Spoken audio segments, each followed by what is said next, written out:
Get started. We'll call the meeting to order at 6:02 p.m.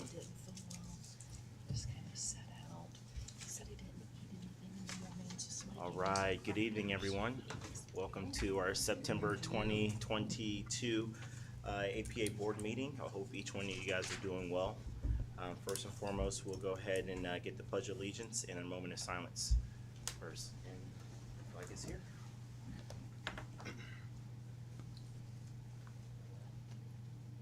Pledge allegiance to the flag of the United States of America and to the republic for which it stands, one nation, under God, indivisible, with liberty and justice for all. Take a moment of silence.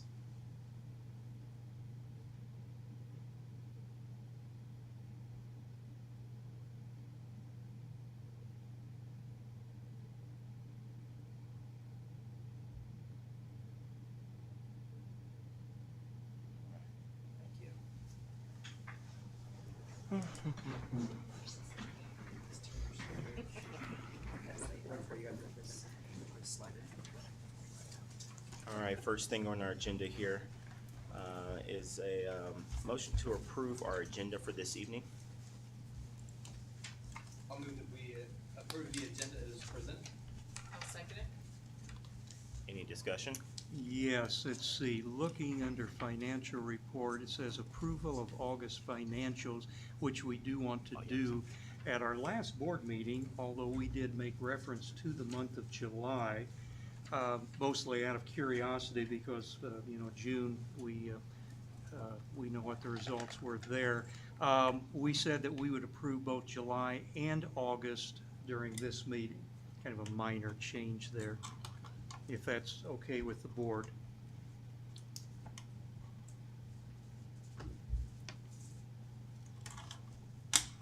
And if that's everyone's agreeing, so I'm fine with that.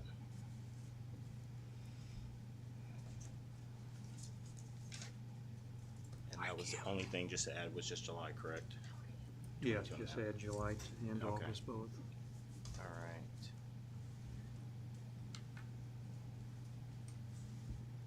All right.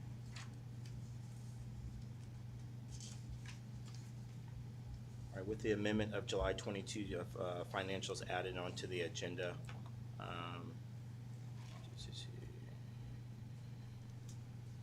we'll make that correction for that, and we'll add that for there.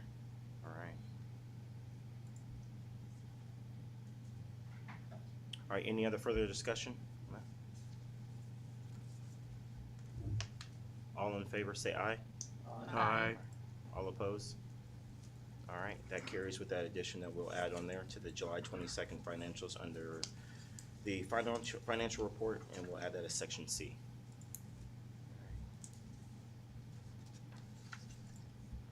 Thank you.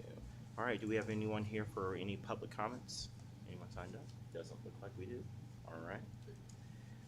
All right. Next thing on the agenda is approve our meeting minutes from the August 30th, 2022 meeting that we had here. I'll move that we approve the August board minutes. Sorry if I get the August board meeting minutes as presented. I will second that. All right, thank you. We have a motion and a second. Any discussion?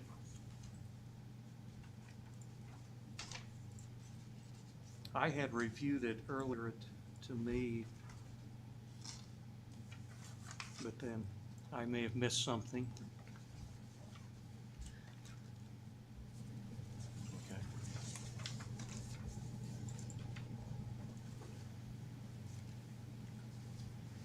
If not, any further discussion? All in favor say aye. Aye. Aye. Oppose? All right, motion carries. Thank you for that. Next thing on the agenda is the CEO report that we have out. I have read that earlier again and today, and I'm prepared to make a motion that we accept the September CEO report as presented. I'll second. Thank you. We have a motion and a second. Any discussion? I had two questions. All right. But I think they've both been answered here informally before the meeting. I was asking about the E-rate amount. That's normally something that we might find in our CEO report. Last year, I think we were over 200,000, maybe around 240. And I noticed this year we were projecting only 125, and Jill informed me that the reason for that was that we had a grant that would apply to that, and we don't have a grant this year. And then also, we were just quickly talking about our new ADM numbers and how much additional that may add for the year. And in my little pre-meeting report, there are several errors we'll talk about later. One of which was I think I underestimated the amount. And I was then questioning your figure of 600,000 or so additional. I thought, well, maybe she was meaning that with a higher ADM count, that would also up title money and grant money and some other things as well. But you assured me that that is a correct figure, or as correct as we can get it. Yeah, it's kind of a hard one to forecast out. That is strictly additional state tuition, which will do be a great help to us in our bottom line. Yeah, and I will note that is it's kind of a hit or miss figure that I put out there. It's an estimate because in February we will have a second account or a second count, and so once they do that, it may flex up or down depending on where enrollment is at that time. Typically, if we look at our historical trend, last year we were pretty much right on in September and February. Only two. They actually ended up, when they went certified, they stayed exactly the same. Oh, really? Okay, after reconciliation. Yeah, after reconciliation, we stay the same. Looking at historically, maybe 10 down in the spring versus the fall, but we budgeted very conservatively for 775 this year. That was to account for that potential loss by continuing to have the virtual academy, APA online.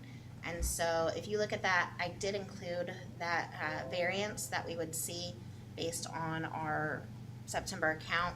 We would have a reduction in funding by about 56,000 for having the virtual, and that would account for all of our virtual. So as we get in this, the funding formula is extremely complex. They give us 85% of the foundation funding, and there is this year a $935 difference between foundation funding for virtual versus in person, but everything else just stays the same. So one of the things to note is for those 75 kids, and this number will not be impacted by a February count, we get an additional $1,250 in Charter Innovation Grant money that can go towards basically facilities, technology, infrastructure, transportation. And so that's another $93,750 that we can use, help spruce up the building a little bit more. Yeah. Or now that we have the HVAC controllers telling us what's wrong with all of our systems, there's a little bit of motor here, motor there that might dig into that number.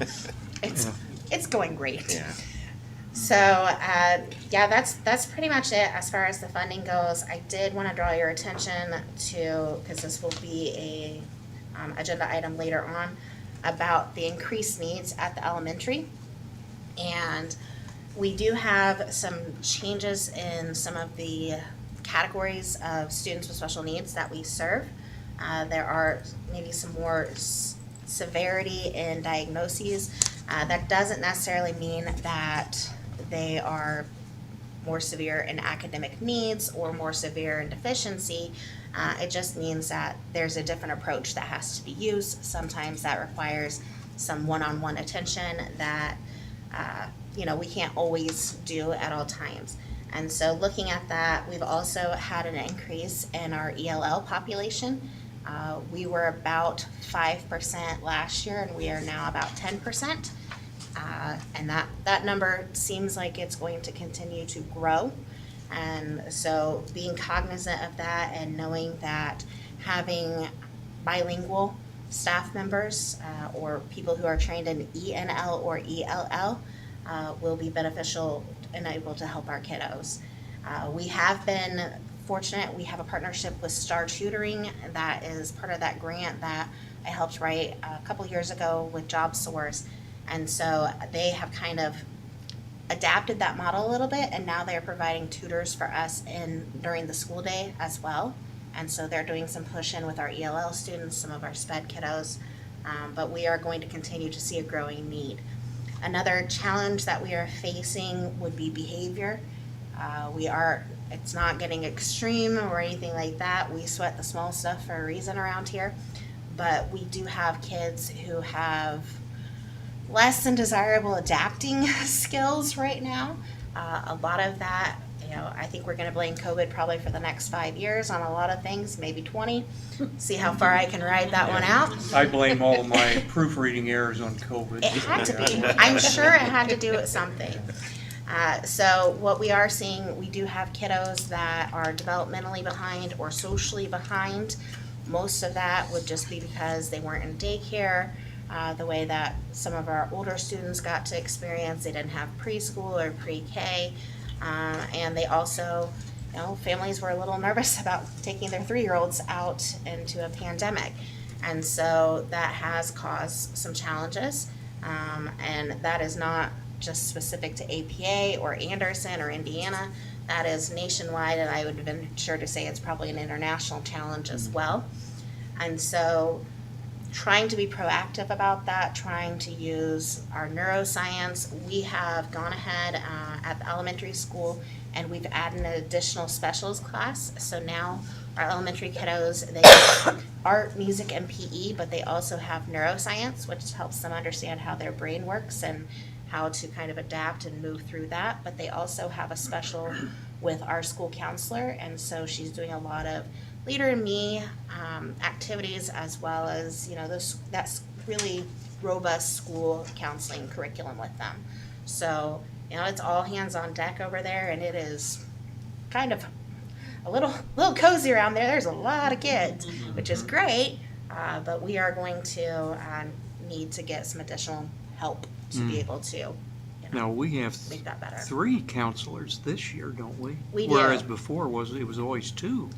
We actually were always 1.5 or 1.6 to be precise. So we previously, basically, at one point we had 1 K through 12 counselor. That did not go very well. But we had divided it really that there would be a K-8 counselor, and then Emily Berticelli pretty much handled high school. But she was only, after she went on maternity leave, she could only give us 3 days a week on that because her kiddos are super cute. And so we took the opportunity last year when we had 2 really great candidates to fill that position. And so now we have a K-5 counselor full-time, we have a middle school counselor full-time, and a high school counselor full-time. Sounds like we made a good move, in anticipation. Yeah, it has been very beneficial to a lot of things going on. All the counselors that we hired, they fit in well here, and they're learning fast. Especially our middle school and high school counselors, they are both tough as nails, but they are working through some stuff and, really honing in on where some challenges may lie with our kiddos. Now, our kiddos completely well receiving that. They don't really like to be called out on a lot of things, so we're working through that. But that definitely was a great move on behalf of the board. So. Let's see, while we're still on CEO, I do want to compliment you on the new table where she has this broken out by grade level, online, in person. That is helpful. I think that's information from time to time that we've all wished that we knew what the approximate proportion was, but we didn't want to bother everybody with such trivial questions. So I compliment you on that. Hopefully we can continue that from time to time. And I appreciate the handout on the new, from the Indiana Department of Education on how they actually do the formula, the foundation amount, and then you have some additional factors on top. So that will help educate us a little bit as to where some of these numbers come from. You're welcome. Okay. Under the new hires, the new KA, Mhm. who's her direct report? Uh, Is there issues there, No, her direct report is Jessica Hornacher, or? Okay. and so she's overseeing that. Okay. We did go through, we removed a related party from that entire hiring process. The academic team led that. We had about 5 candidates for that, and we are hopeful that with these other positions, we can pick up the ones that were better suited for those type of areas. Okay. And with the break-in that the stadium had, do we know how they came in, how they got in? No. Okay. So with the stadium, there are kind of some few access points where those trees are Right. put in. One of the challenges that we face here at the 29th Street campus is what runs around that railroad. There's that nice little ditch. There's a lot of ways to disappear back there, and we can't access everything because it's not our property. And so while we look and try to find like maybe where a fence has been kind of, jimmied under, Yeah. things like that, we can't always find it. We know the stadium was locked, but, that doesn't keep people out always. And Right. some of the fence can be jumpable even though we have the barbed wire on it. But yeah, that was fun. But we have gotten everything replaced so that we can, part of that equipment had been equipment that we were given from the NFHS, the people who record or live stream the soccer games and football games and things like that. And so they were able to get us replacement equipment quickly, but that cost us $2,900. So that didn't feel great. Right. The scoreboard, we thought we were going to have to replace the entire thing, which is on our list of things we need to replace anyway, because that scoreboard is about 20 years old. But we were able to kind of find one last controller for it, so got that. That was $300, so we're good there. And then the new sound board was, I think that was about $1,000. So. Who owns the property right behind the fence? Is it city property because of the railroad? It's the railroad. I didn't know if there was a way that we could at least get in there Yeah. and clean that brush up, if that's possible, or I know the railroad can be difficult at times. They are sometimes challenging to work with as neighbors, but we can pursue some of that. We do, or athletically, we have some concerns about the trees that are growing over the fence because they can drop stuff on the new track, and we're a little protective of the track. So, And they can eventually damage even the fence that is up there. so Do we we'll have cameras? work on that. Do we have cameras? We do not have cameras out at the football stadium other than the camera for the games. So, most of our cameras are on our close exterior or they're on the interior of the buildings. So we did just finish up installation of new cameras. We found a lot, not a lot. We found blind spots or areas that we would like to be able to zoom in better, have a different kind of camera. And so we just spent about $32,000 on those. Part of that was grant funded from the SSSG grant last year, but we are still finding new places that we need to get more. So, it's a process. Now, if you look at the second claim that I tell you about, they did that right in front of a camera and might as well have turned and waved. And Broad daylight. Yeah, it doesn't. broad daylight, it was parked against the building, basically where the big garage door is out there. And there is a camera literally just focused on it, and they still came and took the trailer. Is that enclosure broke? Because I know at one time it used to have the total, or the trailer's just too big. Yeah, it's too close big, in.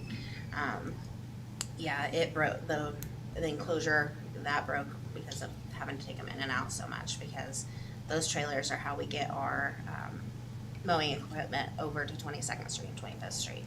Some of it we can actually just drive on the road, but Hmm. a lot of it. So we can't get it over there now. Oh, no, we still got one trailer. Oh, okay, rip that off, yeah. It's the little trailer, so our maintenance guys will struggle if they want me to hurry up and find a new trailer, but. But with the cameras being there, it seems as though they would be able to find the person. You would think. Because if the camera is right over the door, the trailer, whatever it is, they should be able to recognize who that person is. They got a Should be. record, I guess. Well, they did not have plates on their Jeep. It's a very nice Jeep, and it's a very specific Jeep.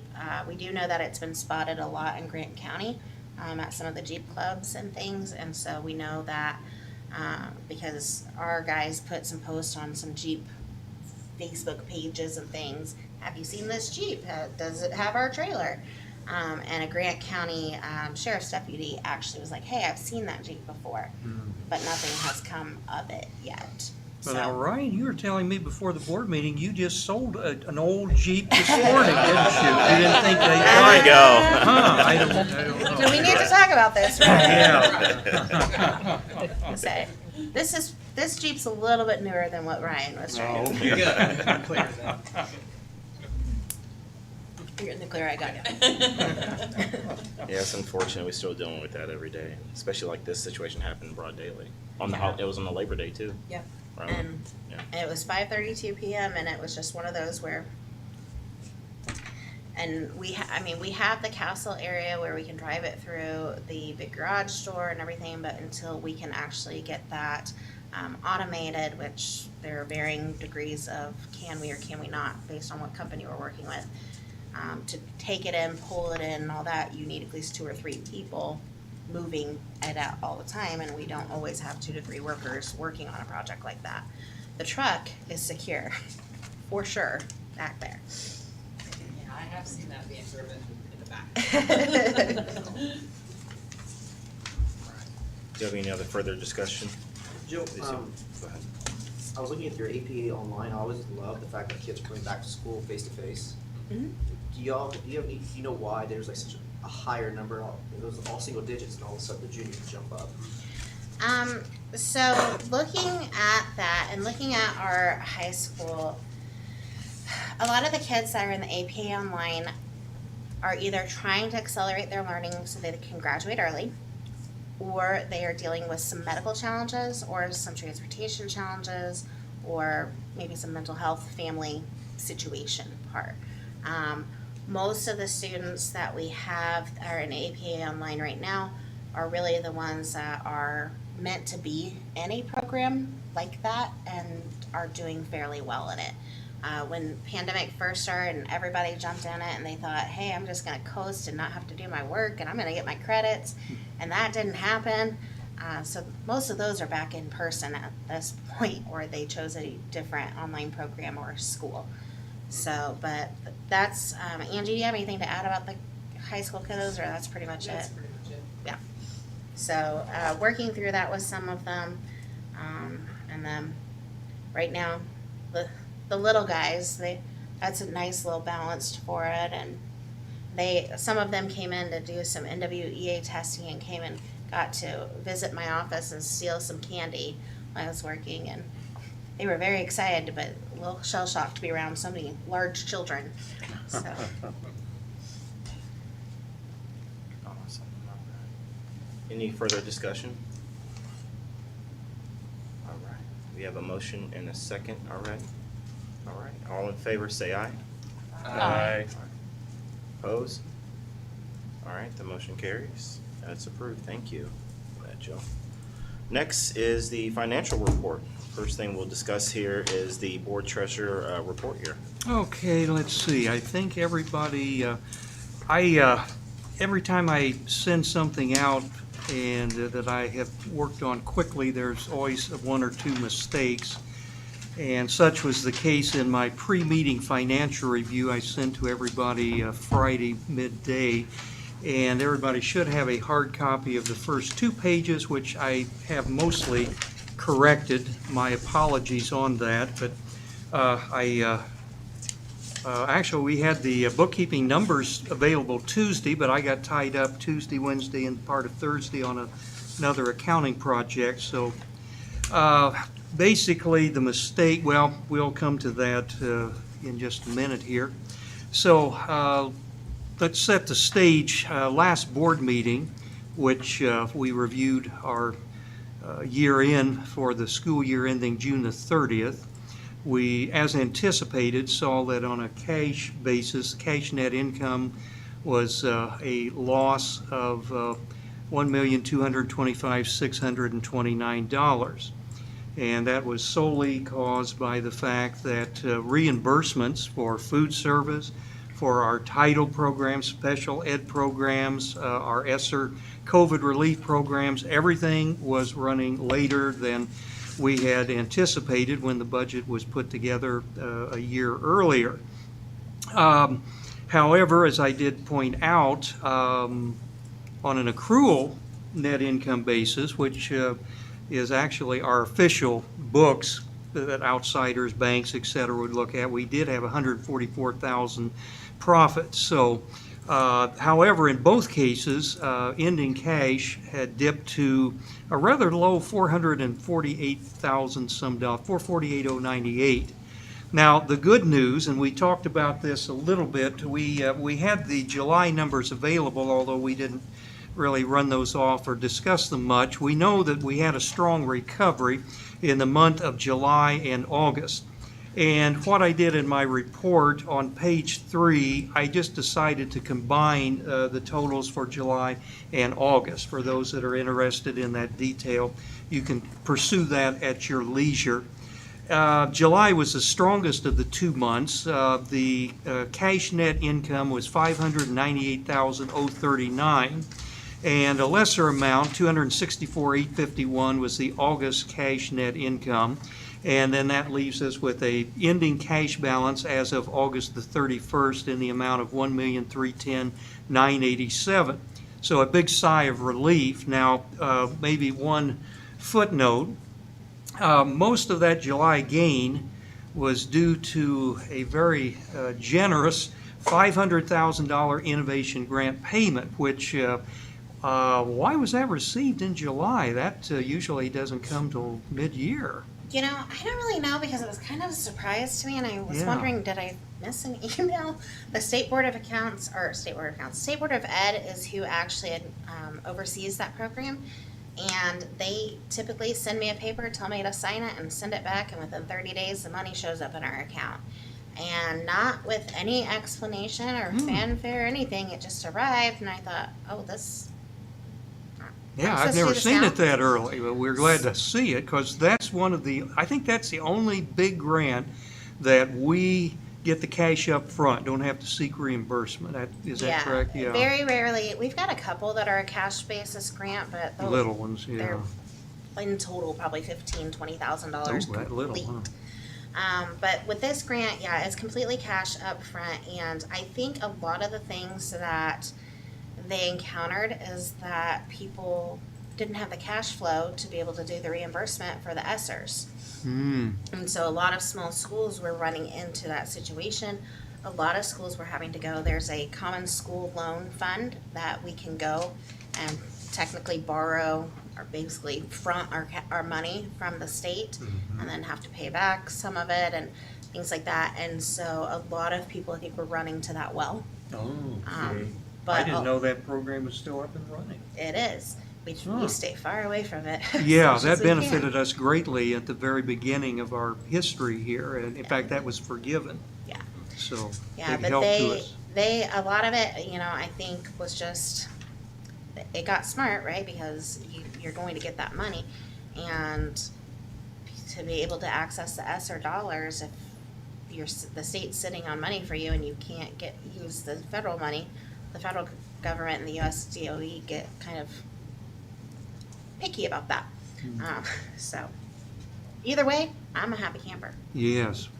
And then I guess along that line, I was going to mention this during the CEO report, but the CFI CFIG, which is a grant, where do we stand on that? Is that still on track? I notice we've got a large amount budgeted for the year. Yes. So we have to get all of that spent within the next 4 months. And so you will see that quickly go away. So basically what we did, we amended it, and that was so that we could make that computer purchase last spring. We amended it so that it would cover our basically capital expenses, our mortgages and whatnot, some utilities from January to June of last fiscal year. And then for this fiscal year, it will cover some roof replacements as well as parking lot updates. And the roof replacement at 22nd Street is in process. The one that is over here will be in process when that one finishes up. And then hopefully over fall break, definitely over at 22nd Street, the back parking lot where the playgrounds do dismissal, they don't have to go through any of our big potholes anymore in the winter. And then over here, this entire parking lot, including the student parking lot, will be removed, milled, the gravel dug up and paved. Oh, good. So we are, Good, yeah. we are very hopeful that that will take place on fall break. We are kind of working through a little bit of a scheduling negotiation there, but it does have to happen before the asphalt mills and everything shut down for the season, so.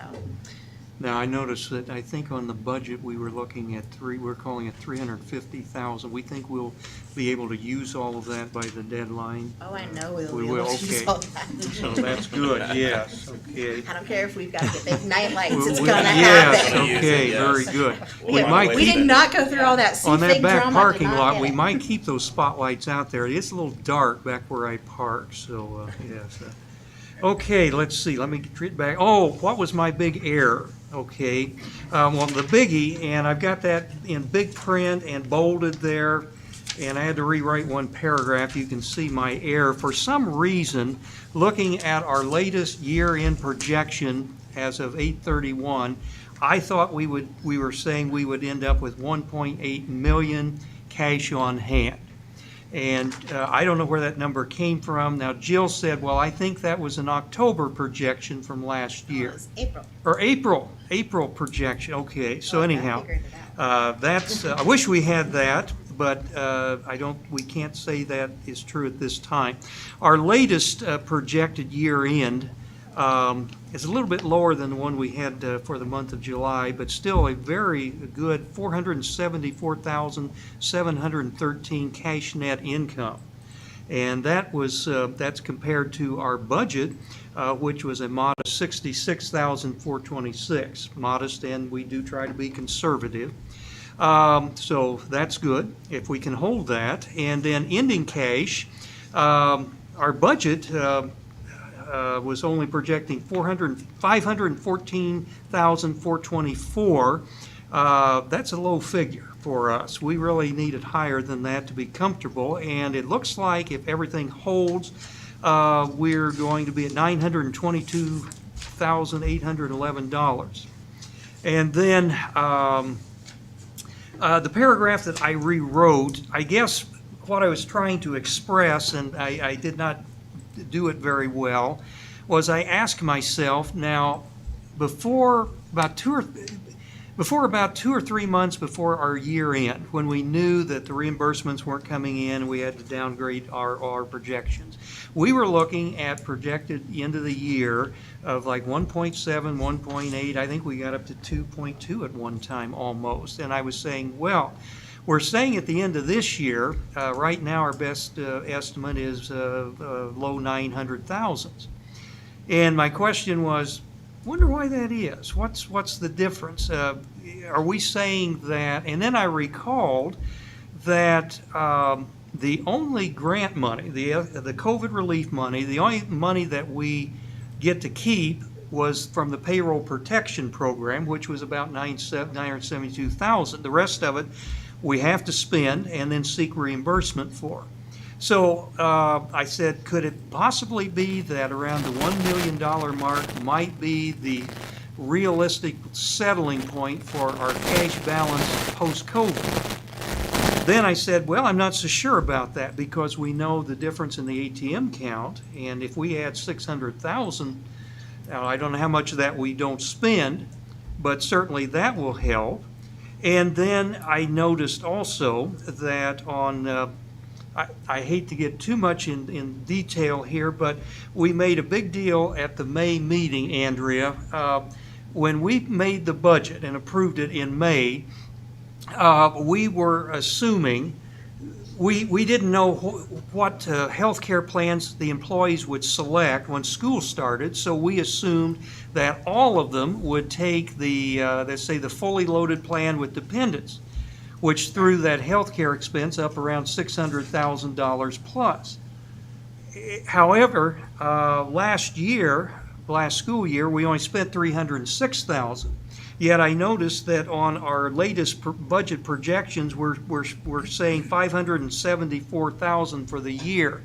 And that kind of puzzled me because I thought, now that was where we were saying that we did have some, I call it fluff, but some extra reserve in there.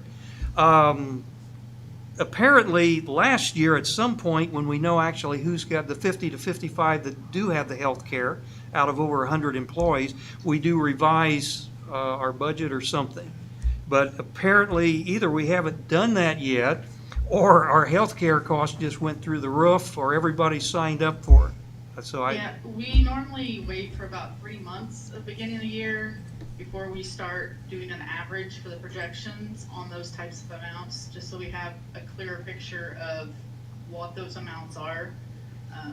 It's kind of hard to adjust the projection in the first month or two. Mm-hmm. Because you have, all the contract changes. Yep. So we wait till about the third month and then we will adjust those projections on your cash flow. Okay, so does that mean we do still have maybe a couple $100,000 on our cash flow forecast? That's possible, yeah. Might have a I've not little bit of looked reserve. closely at what that projection may be, but Mhm. that we should be making that adjustment for the October financial, or maybe September financials, I'm not sure. Mm-hmm. Definitely October, but maybe September financials. Well, Kim, I remember Natalie always complained, she said that she was always making adjustments on this individual plans, I mean, like forever. We constantly Yeah, have so changes. that's why it's Yes. hard to nail some of this down. Yeah. Exactly. So I guess that's, I think we answered the other questions I had, CEO report. That's all I have. Again, I apologize for any mistakes I made. I'll try to not rush the job here the next time. So again, that's all I have. But I believe that we have a very good chance of perhaps getting back up to some of those $1.5 million, $1.7 million cash balances we were thinking we might have last year. So maybe, I don't know.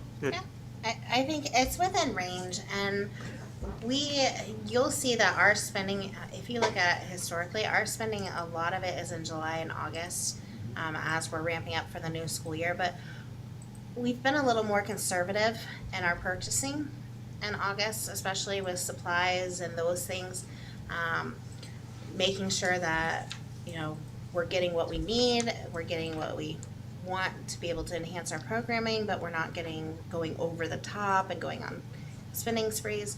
It also helps that over the last 2 years, we've been spending the grant money, we've been stocking up on things, we have been, it's one of those things, as a small school that has had a tight budget for so long, we know to buy plastic cups that are reusable. Whenever you're doing stuff for projects, you buy as many things as you can reuse as possible. And so, we've lived with a tight belt and we haven't lost some of those habits. So I feel like a lot of our spending will be down. Facility spending, that's not gonna be going down until the last day of those grants expire.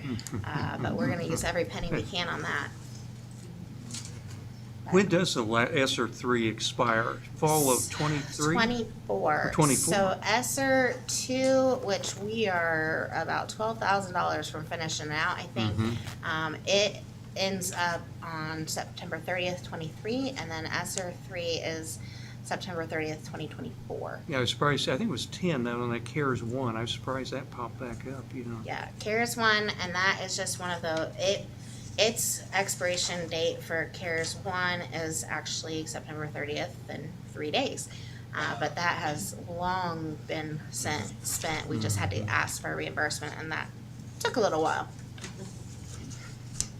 Okay, that's all I have. Please, if anyone has any additional questions, feel free to ask. That's, again, since our new board here, remind everybody the purpose of the pre-meeting report. It's my analysis, and obviously occasionally I make some proofreading errors, but sometimes I misunderstand things, and I have questions, and everybody can see what my questions are, and hopefully that gives everybody an opportunity to say, well, yeah, I'd wondered about that, or they thought about something else they wanted to ask. So the purpose of that is to just generate a more concise but yet effective discussion. So please, anybody, feel free to jump in with any questions or any other topics that maybe I didn't cover that need be. So. Well, and I appreciate it because it definitely also shows the auditors that there is a, third, fourth, fifth set of eyes on Right. it. And because one of the Yes. questions they ask, do you do a monthly review of your financial? I'm like, yeah. oh boy, do we. We do it online. Yeah, we do it online. Yeah. Would you like a recording of it? I had a question, but who's got the Voucher? voucher? Can I see that for a second? I had a question on there, if that's okay. Sure. So there is like 2, 3, 4, 5, 6, 7, like 8 different charges to Amazon Capital Services. Mhm. Is that like an Amazon card that somebody has to purchase? Like one of them was like $11,000 and they're pretty high value. I just didn't know, is Amazon So the holder of the cards? it's not a card. We pay by invoicing with Amazon now. And we have authorized users. It has to go through all of our approval process. But instead of using our credit cards on Amazon and having 5 million receipts, we just hit those authorized orderers, hit pay by invoice, and then we get a monthly invoice from them. It itemizes all of our purchases, it categorizes all of it, and it's helping with the bookkeepers where like, oh, you bought these pens, well, for when it says PO, I'll put in elementary supplies, so they know it's already sorted, and it has been a Okay. beautiful thing, but we're one of Amazon's best customers. Okay. I was just like concerned with like, eight charges at the same time, you know what I mean, that are all pretty hefty charges, so I was just like, Yes. why Amazon? So does the But that approval makes go to you when somebody puts it in then? Yeah, They would so review it and approve it? actually That's the, where I work as well, but. yeah, they will actually, we still have some hard documents that we use, either we use electronically or not, where they submit a request form, Okay. and then that will go to Kim, who brings it to me for approval. If it's an emergent situation, like, hey, we have to have this, or our 3D printer is gonna blow up, they send me an email and I place the order myself. Okay. But it all goes through there. The only people right now that purchase through Amazon are the IT department, Kim or myself. And so that way we have all the signatures, and we did have, from a transparency standpoint, when we were using credit cards and people were making some different purchases and things, getting receipts back in a timely manner, or knowing, wait, who actually ordered this projector that showed up, caused a few things, and Sure. so we cleaned that up very quickly. But and I will say this, for this audit that we're currently going through right now, they were so proud of us, but also disappointed because they couldn't find any missing receipts for the Really? months that they pulled. Yeah. He goes, I went through 5 months. I was like, then stop looking. Yeah. Stop looking, please Yeah. stop looking. And so, and that, I mean, that has been an audit finding for years. Yeah, they Andrea beat can us up attest to on that. didn't they? There's always somebody lost it, and I will say, Kim has done a good job of hunting those down with the people who have credit cards. But also, if you don't find this receipt, you're filling out this State Board of Account form, and magically the receipt appears. Ah, okay. I know, people don't like paperwork. Either that or they're making a donation to APA, yeah. There you go. Yeah. So, Also on the voucher report, there's a bunch of, what is the N part? Yeah, INPRS, Yeah. yeah. that is retirement. Oh, okay. So that is turf and Turf, that okay, stuff. teacher retirement, yep. Did you wanna see that? No. Oh, okay, okay. Good, has to test. Good job. Angie is our expert on the payables voucher. She She's does. pretty good at spotting those irregularities, I guess. Well, and it's good to have someone going through there, because that, again, that back to the audit, that is something where, you know, are you going through your journal entries monthly? Are you going through your voucher report? And, you know, are we all just signing it, or are we actually looking and saying, you know, why did you pay, you know, empowerment, retirement so much money, or Amazon in this case? Well, it does help in the package that you email to us as soon as it's available. And again, this recent one was, I think, came in Tuesday, so we had ample time. But we do Yeah. have the time to look at that cash voucher, because, you know, if we just pass it around in the meeting, you don't have time to look at anything, so. Well, and it didn't use the voucher, while it was in the financials, it didn't used to be something that was sent out to the board, it was just here at that part. So I do think that that has just helped us become better at, you know, making sure we're doing everything right.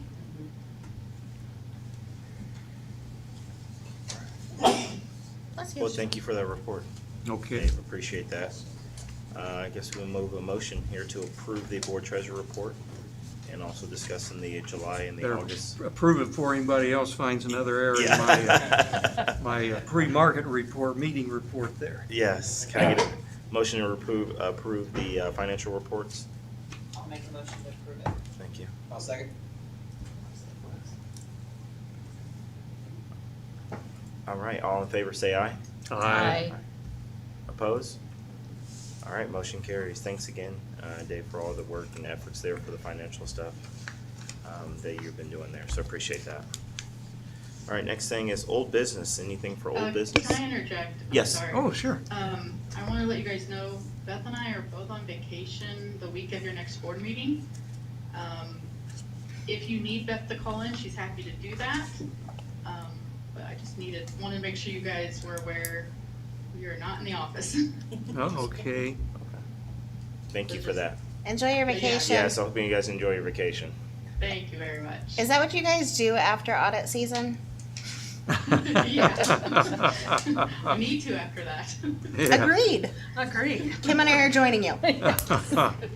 Please do. Thank you. All right. Bye, Andrea. Thank you. Have a good evening.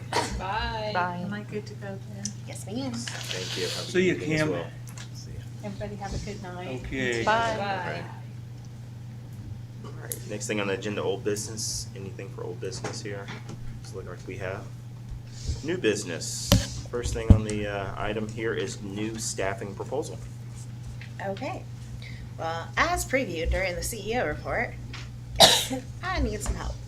So you should have the CEO report that I print out for you. I went ahead and typed up the proposals so you had it in your face. I'm getting better about that instead of just giving you a bunch of figures not in front of you. So looking at our needs, we are going to need, we think, 3 people. We want this to be split funded so that they're not just special ed aides, they're not just Title I aides, or they're not just ELL. Because when we do tie the funding to that, that means they can only work with that population. Now, if they are Title I funded, because we are a school-wide program, that means all of our students are Title I eligible for services. And so if we Title I fund somebody, they can work with any and every student. If they are for special ed, they can only work with that population. And so looking at that, like I said in my proposal, want to do a split funded. We're looking probably at a 25% SPED, 75% Title I. That will also allow them to work with ELL at all times. And probably one of those will really go for classroom academics and ELL, and the other 2 will probably focus more on SPED and academic interventions. So we're still kind of working through that. That would be something that Captain Fraley and I will hone in on more once approved, and working with the elementary leadership team. There's been discussion with teachers, there's been looking at different data points, there's been talk with the lead teachers, and really trying to figure out where we are on that. So typically an instructional aid would be between 22,500 and 30,000. We are working to increase that starting for aides. When I first started my position, we had some aides that were at a 12 or 13 for that. Yeah. And so we have been able to get them up higher, and we're going to continue doing that, especially, you know, as we've increased kind of our sub pay, as we are looking at, we've increased some of our custodial maintenance positions, trying to get so that people are at a higher wage for their services. So probably for this, based off of current candidate pool, it'd be between the 22,500 and 30. We do have like a retired teacher that was interested in it, who kind of doesn't want to do full-time, but close to full-time. And so looking at that, if I went ahead and I did some calculations, because I knew Dave would be, well, where's the benefits and all that? So looking, if we did 27,500 per position, roughly that'd be about 34,500, including benefits, retirement, etc. If they were over 29.5 hours, they would have qualified for full-time benefits, and so I just figured it that way. That would be about $103,500, and I even put the range in there for you. So basically, I propose we get some instructional aids while we have funding to do so, a need to do so, and people that would actually meet those qualifications to be able to do it effectively for our students. Does this indicate then that, I know 2 years ago, I think we had approximately 26% of the total student body some type of special needs, special ed. Wasn't as much last year, I don't think. Does this indicate that that segment of our school population is going up again, or? No, it does not. Okay. So we're at about 23-24% right now. We have not, while we have grown in, I hate using the word severity, but it's the proper word to use. While we have grown in that area of needs with some of the new students that we have had move in, we have not grown in number. Mm-hmm. And looking at this, that's why we want to split fund these aids, because we have pretty much every student could use some kind of intervention. Like I said earlier, we have kids that basically we are 3 years behind, whether it's socially, developmentally, academically. There are gaps, and we're going to have to stop using the word gaps, because these are just going to be the new proficiency levels and the new benchmarks. And so for us to be able to help them grow academically, socially, behaviorally, the way we need them to, provide some of the more intensive interventions, we just need more people.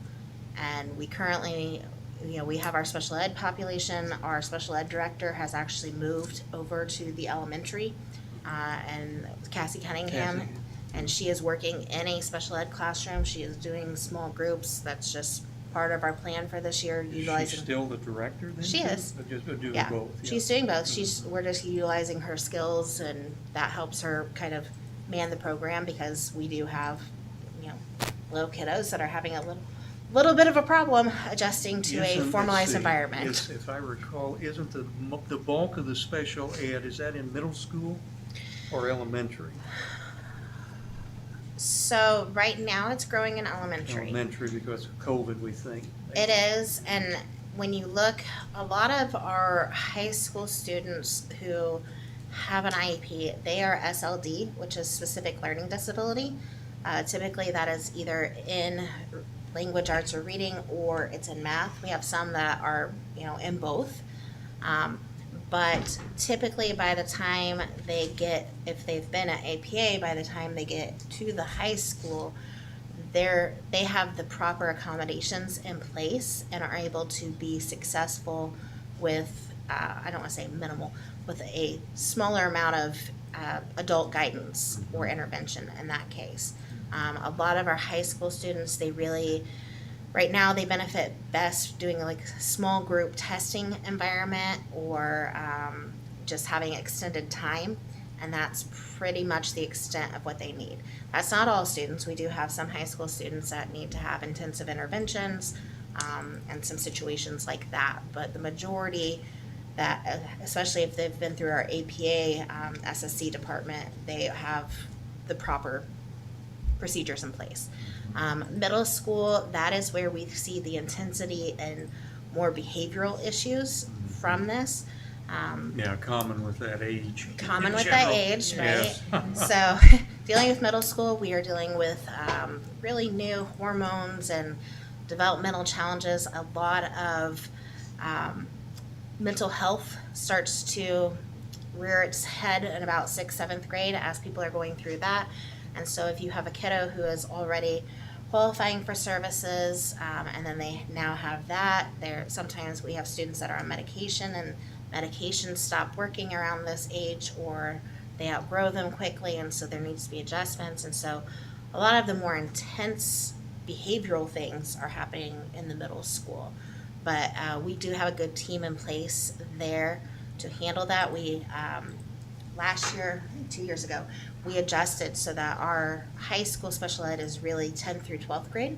And then we have an 8th and 9th grade teacher of record. And then we have the 6th and 7th grade teacher of record.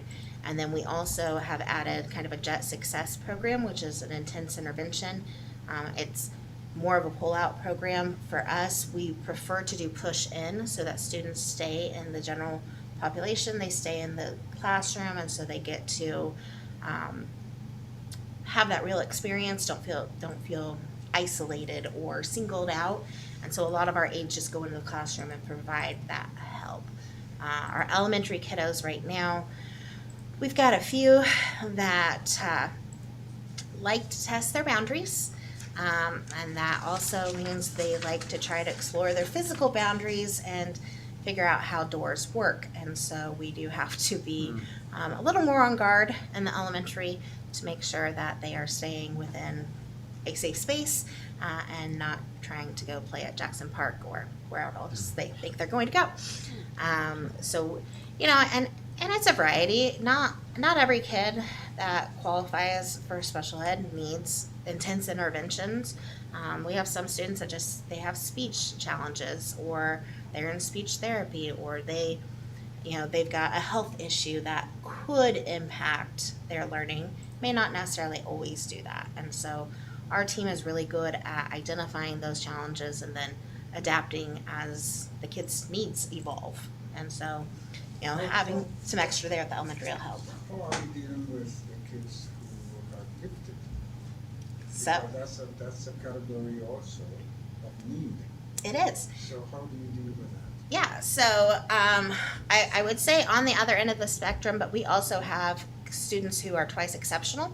So they qualify for special ed, but they also qualify for our high ability program. So we do early testing. We look at kindergarten, 2nd, and 5th grade, and we administer the OLSAT.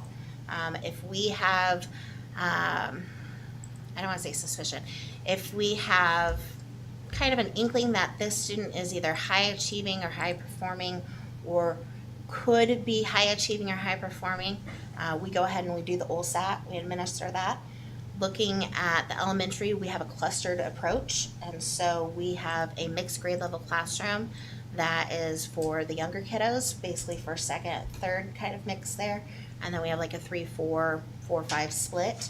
It just depends on where we are on that year.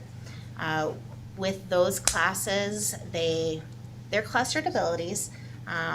Not all students that are high ability or qualify for high ability are at that same level, and they have very diverse learning needs and behavioral needs. Some of our craftiest and most creative behavior challenges come from those WINGS program classes. We also, looking at the middle school, we have some high ability flights, some cluster there. We have a hybrid approach with that. Derek Creamer, who also does our online academy for middle school, he also does intervention and instruction with the middle school high ability students as well. And then as we get into the high school, that's where we more have the honors and the dual credits and the AP We are working right now, Jessica Hornacher is our high ability coordinator. We are getting more teachers that are licensed in high ability education. Right now, we currently have 3, and we're working on getting our 4th and 5th. And APA is paying for those certification tests. We also paid for preparation for some of them to get their certificates to qualify for high ability. And then we are looking at some more creative solutions to make sure that as high ability students transition into high school, they have an entirely different set of needs.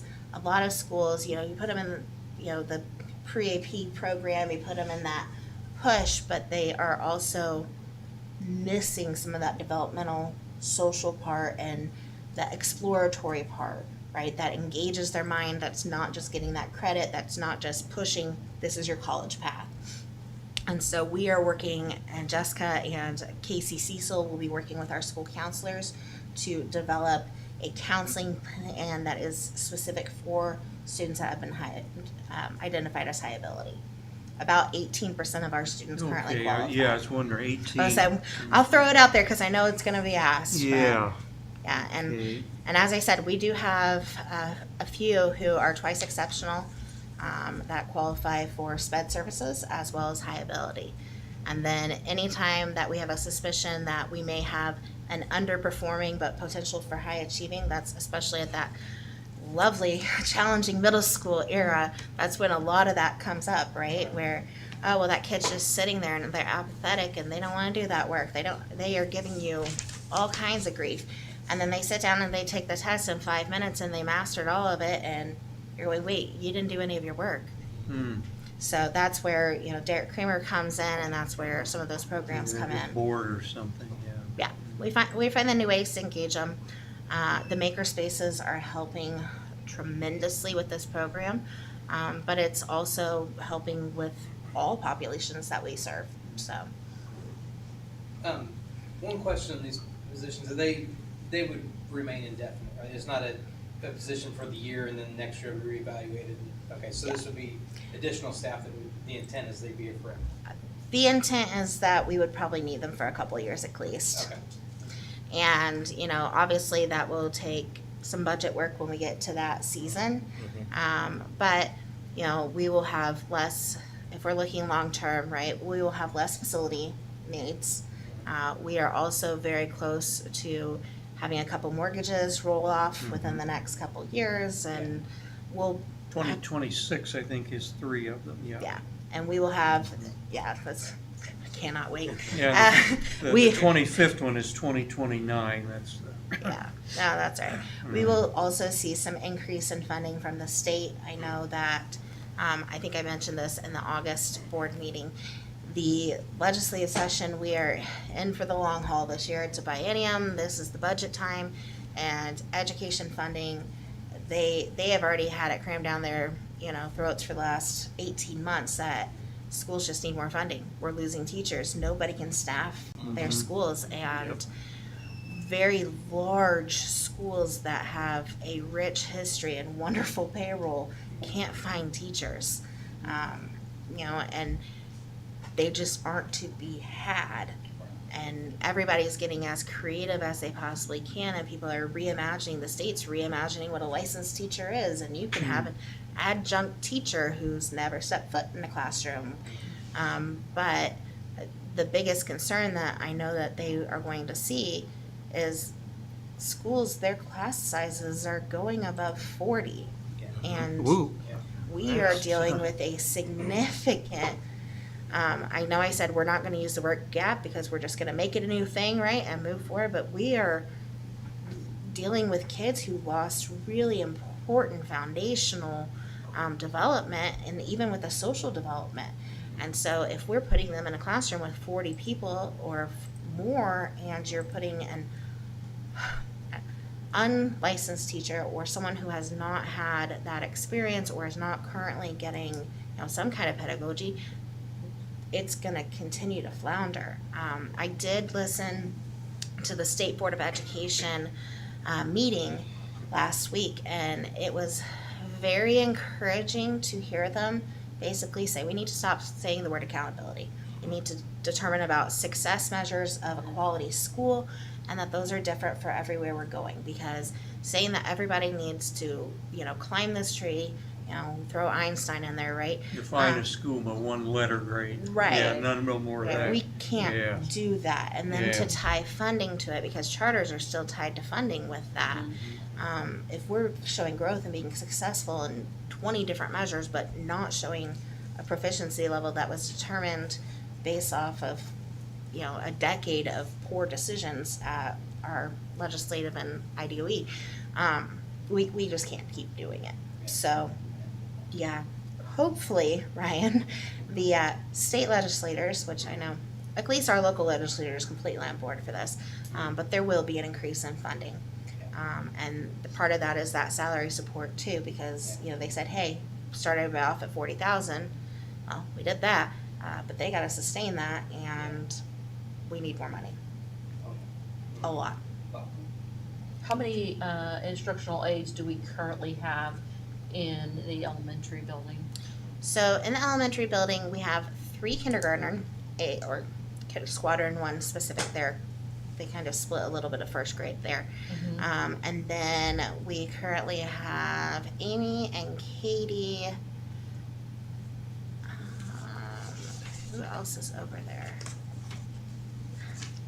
What Put is me on the spot what right is now. Elle that's in Wiles' class? Is she just like a student teacher? Yeah, Oh, we've okay. got a couple of student teachers over there. So we've got Katie Powell, we've got Amy, and then we've got, because Kylie and Cassie are there. And then we have Adrian Meeker.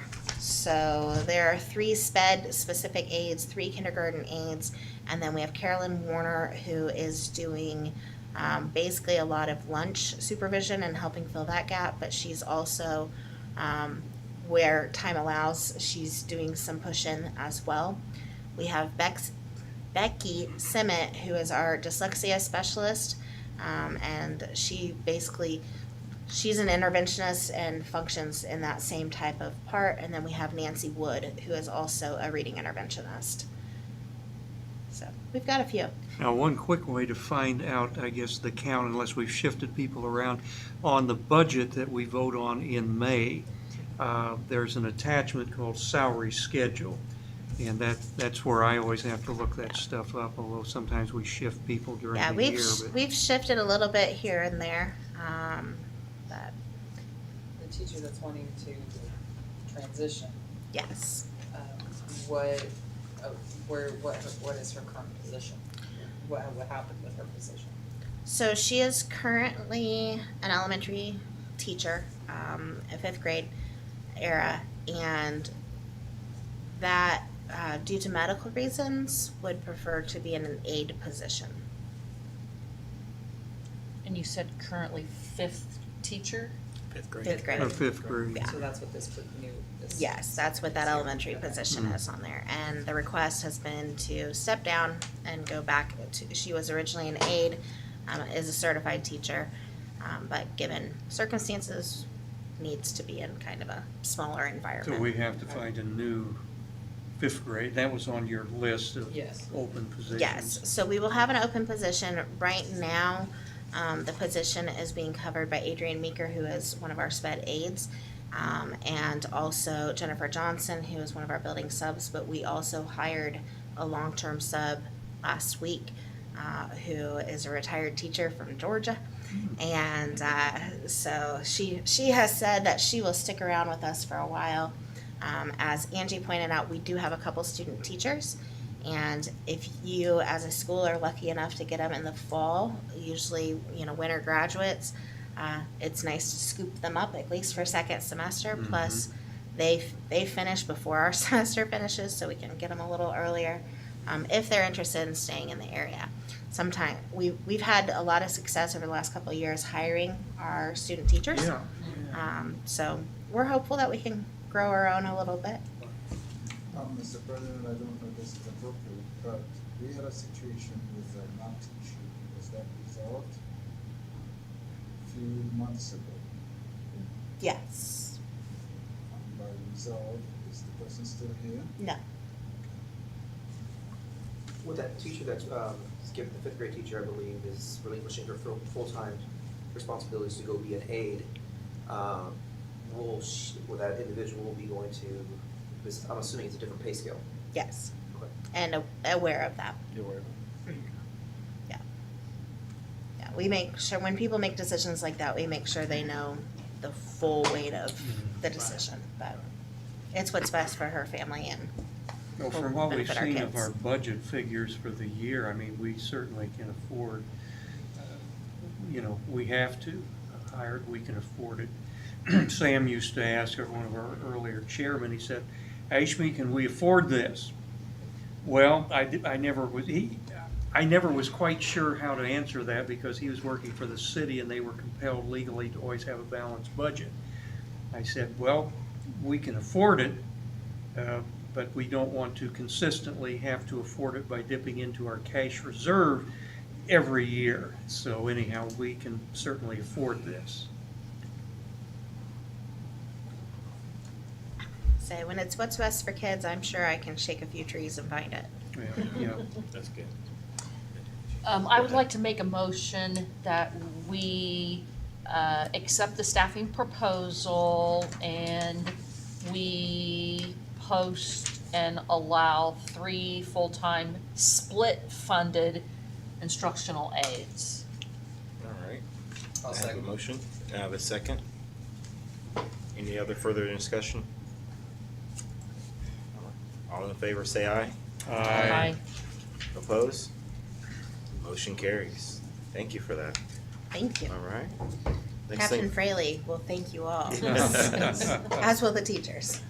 next thing on the agenda is for field trips approvals. Okay. For those of you that are new on the board, we have not gotten to do this for a little bit. It is time to travel again in the post-COVID world. So we have done these experiences in the past. Explorica is a travel company that we have used multiple times.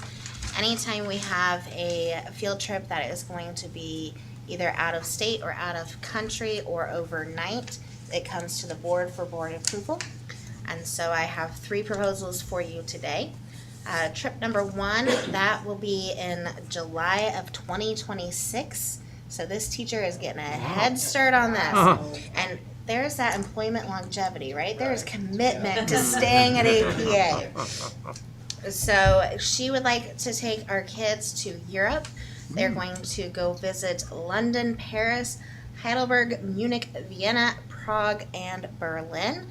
And that, like I said, is summer 2026. It will be open to any student that would be in high school, an APA high school student, during that summer, and that would also include the graduating seniors or the incoming freshmen for that. She had asked, do you think we should just open it up to all grade levels? And I said, do you want to take an 8-year-old to Paris? So we had that conversation and felt maybe high school would be a great thing there. So she and her husband will be chaperones for that, confirmed. But anytime we have trips like this, parents and other staff members jump on board. Because she is planning it so far in advance, there hopefully won't be any financial barriers for staff, students alike for that. One of the questions that I always get asked when we talk about these high ticket items, we always do fundraising, we always do whatever we can to help kids get sponsorship. We have several staff members that just, money kind of just falls, they don't know where it came from, to try to help some kiddos that really would benefit from this. And so we've not had a student that has really wanted to go to this that we've not been able to find a way to help them. So that is the first proposal. The cost includes the airfare, the transportation throughout all the tours. It gives them the hotels, and the hotels have security and all of those things. They get breakfast and dinner, and then during the midday meal, they kind of do that on their own. They're with a tour guide all the time. They get to do a lot of fun things. Typically, our group is joined with students from across the country or sometimes across the world. And so, they get to experience that, but our kids do behave a little bit differently than some students from other places that they've run into. So our chaperones in the past, Allison has done a trip like this. They did really well in making sure that our kids were, even if they were across the sea, still doing it the APA way. So that is my first recommendation and request that we approve for Allison Renner's Europe trip. We need a motion for I have a each. stipulation, only if board members are invited. You're right. Well, absolutely. Absolutely. I heard discount Yeah. too. Incorporated in this Wow, cost. we're pushing It's the already You know Yes. what? We'll give you a discount that is the equivalent to your pay. Oh, There okay. you go. Boy, clever there. There you go. What is the budget up for review? That's Yeah. right. Not till March, sir. I'm sure we can work out finding a pilot just Yes. to fly all I was gonna over. say, I Oh. mean, I can take do that we piece get a yeah. discount? Awesome. Do you know, like, are they anticipating though that the kiddos that go would have to have a particular vaccination status? No At clue that- at that point. Okay. Yeah, and I didn't know if that's something that's like on the radar or like, Yeah, basically, using Explorica, they do all that legwork for us. They provide travel insurance and medical insurance and coverage. They make sure that you know what vaccinations would be required, if any, at that point. I would say, I know Ryan, you're a pilot.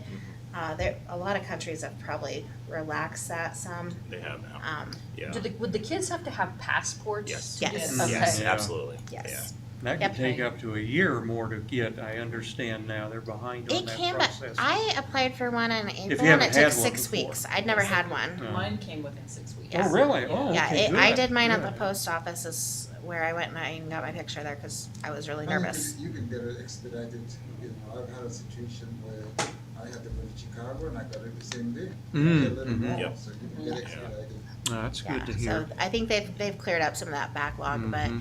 yeah, the vaccination status and things, I did this month travel out of the country for 4 days, for my first trip ever, and, there was no vaccination requirements or anything. I was so prepared.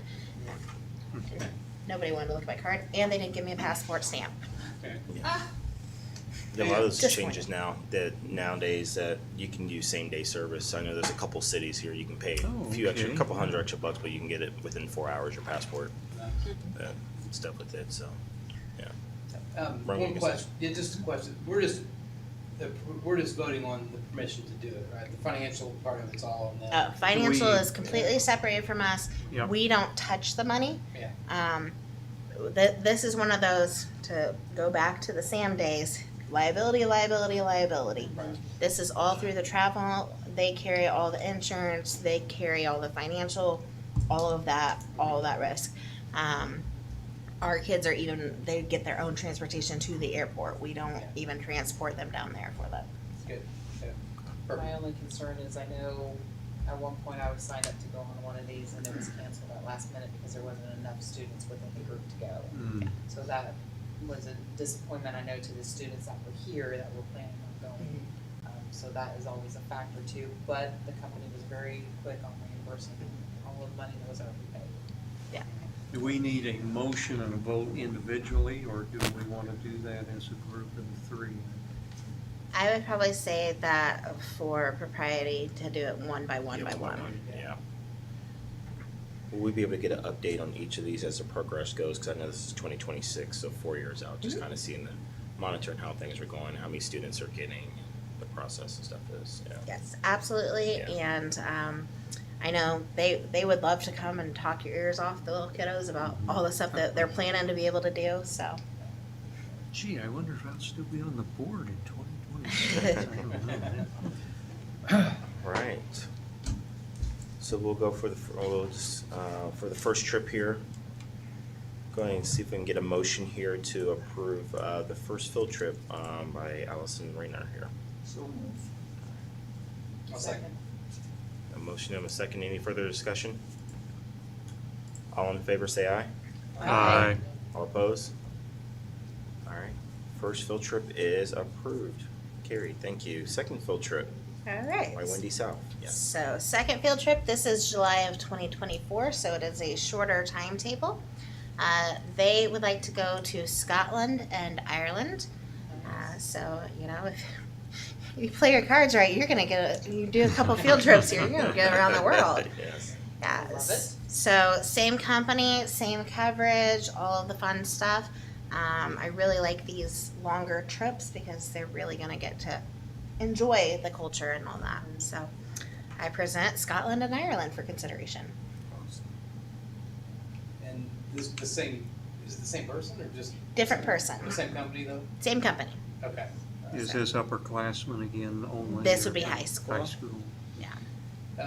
So I'll motion that we approve the Scotland, Ireland.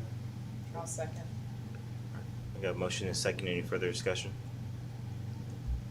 I have one question. For these, I assume all these kids know they're not gonna be in summer school, right? During these trips or anything? Right. Okay. Ah, All right. okay. I'm gonna try to get credit or something, you see? Yeah. Do I still get credit if I go on a field trip? Yes, okay. Yeah. Just wanna make sure. And we actually, we do most of our summer school in June, Okay, so. okay. Yeah, any of those credit deficient, Yeah. Yeah. Okay, all right. although, I mean, there is Wi-Fi and a lot of it's online. They could have to sit in their hotel room at night to do it. Yeah. Or create an assignment within the trip. Ooh, that is an alternative route, Yes. especially for history credit. Yes. I love the longer trips because it won't seem as rushed Yes. Yeah. for the students. That way they can actually, like you said, see some instead of, okay, 5 minutes, move on. Awesome. We have a motion and a second. Any other further discussion? All in favor say aye. Aye. Opposed? Motion carries for the second field trip. It's approved. All right, third field trip. All right, so this one is short. This is Eric Strother, who is our choir director. This trip will be November 12th, 2022, so this year. We have gone here before to the Kettering National Acapella Festival. It is at Kettering High School in lovely Kettering, Ohio. And Vocal Point will be going and performing. Right now, current chaperones are Eric Strother, Jessica Hornacher, and Amy Gill. Hornacher and Gill are not only parents, but also APA employees, so they're pretty decent chaperones. They're not going to get away with anything. And this is not actually an overnight trip. It is just one day, and they will be back about 9 o'clock that night. So they leave at, I think, 6:30 in the morning, travel over to Kettering, do their thing, and then come home. And what would they be taking, like the Weber buses or? So typically with a trip like this is where our charter bus would take. It would possibly be Brother Darwin, probably, that will be the driver. Or we may have to hire out one of our other, we have Sandra Guthrie, or it may be a D. Weber trip, but typically this is one thing that Brother Darwin does. Well, I'll go ahead and motion that we accept the Kettering field trip. I'll second. We have a motion and a second. Any further discussion? All in favor say aye. Opposed? All right. So field trip is approved. Thank you. Thank you. You guys Next are just thing. making everybody happy today. Yeah. Next thing on the agenda is the line of credit renewal. All right. So pretty much annually, we have a line of credit that we have renewed. It is currently with First Financial, which is where we bank, and they are our mortgage holders. We have never actually accessed this line of credit, but it is always there in case of an emergency. We have a new banker. I have not had the pleasure of meeting him. Dave Bartram's not with Oh, really? First He's anymore. left the whole organization. Yeah, he got scooped up by another bank. So. Ah, okay. They sent me hey, it's time to renew your line of credit. And so they're working on terms and renewal. Let's see, it used to be 100, but I think they knocked it down to 75. That's probably Yeah. that again. Yeah, it's 75,000, and that's where our actual debt service ratio covenant comes in. And that was something that historically was 1.75, which is extremely high for a small school or nonprofit in general. And over the years, we've been able to get that down to 1.25. And so that is tied to this line of credit renewal. And Dave and I will make sure that that stays where it is, because we've done exceptionally well in that area lately. Yes, we have, yeah. We did fail, well, the first year that these were our new bankers, you know, you'd want to make a good impression, and of course, they had that so high. And sure enough, we got bushwhacked. We had a 3-month payroll member in June, and Bookkeeping Plus kept telling us that, nah, it's okay, you're gonna make it, and boy, we didn't come close. And we had to call them in and tell them the bad news, so, but I think those days are past, so, yeah, we've had some fun with those. I would agree. We won't be requesting those waivers. So really, all I need for this is just approval for us to move forward with renewing our line of credit as usual, and then to name Dave and myself as signers. If I recall, I think wasn't it about $300 fee, something like that, 300 or 400? Yeah, somewhere in that range. Yeah, it's not exorbitant. Awesome. Do we have any other item that we need to vote on? No. I would need to leave. Okay. Oh, go ahead. This will be yeah. this will be the last one. Yeah. This will be the last one. And then Yeah, we'll we be got done it from there. tonight. Yes. Yeah. Sign this, So Yep. I signed mine already. Okay. So- Okay. Thank you. Yeah, if we want to vote on this, I can make a motion. Go ahead. I'd like to make a motion that we can continue or process the credit renewal, this year's credit. Thank you.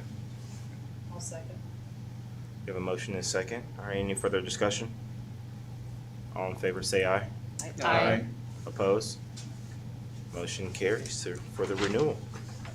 All right. That is a call sheet. Yes. Are you collecting Thank you, these? thank you. All right, I'm next just collecting them. Oh, Angie's collecting them? is just the last thing. It's just the confidential, or excuse me, the board training and yearly conflict of interest disclosure. So we go through this annually, and you have a copy of our policy, but essentially this is an opportunity for you to disclose if you have any interested parties with APA or any of the companies that we may work with, as far as vendors and things. And so I just ask that you complete yours, and then I guess Angie is collecting those for us.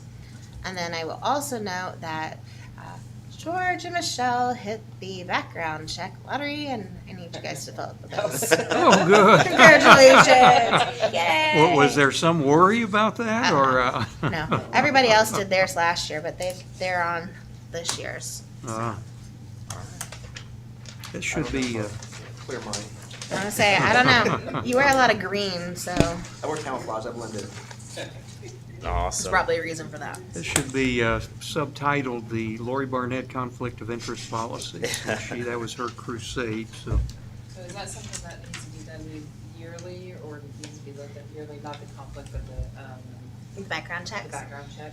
So, the terms of our bylaws and how the state works, background checks need to be filed every 5 years. Okay. And for us, with Ball State, basically the board of directors has to go through a background check every renewal cycle. So once we get renewed, then within 90 days of that renewal, then we have to run background checks on board of directors again. Yeah. So, Have they increased our time frame from, what was it, 5 years or? it's still 5 years. They, because of COVID, because they had talked about doing those 7 years, right? And they gave out 2 golden tickets, and it was like a year before it was time for a renewal, and then they just, Ball State as an organization decided no 7-year renewals right now. So we'll have to wait till our next round, but we'll get it. There's another one. Awesome. All right. Let's see here. Any other discussion? Anything? So that wraps up our night for tonight. So thank you all for attending this evening here. Good job on your Yes. first board meeting here, huh? See how it goes. Yes. What time is it? It's pretty Yes. smooth. All three All of you? right. Yes. Can I get a motion to adjourn our meeting this evening? I'll So make a moved. motion. A motion and second. All right. All in favor say aye. Aye. Opposed? Meeting is adjourned at 7:31 p.m. Thank you, everyone. Our next meeting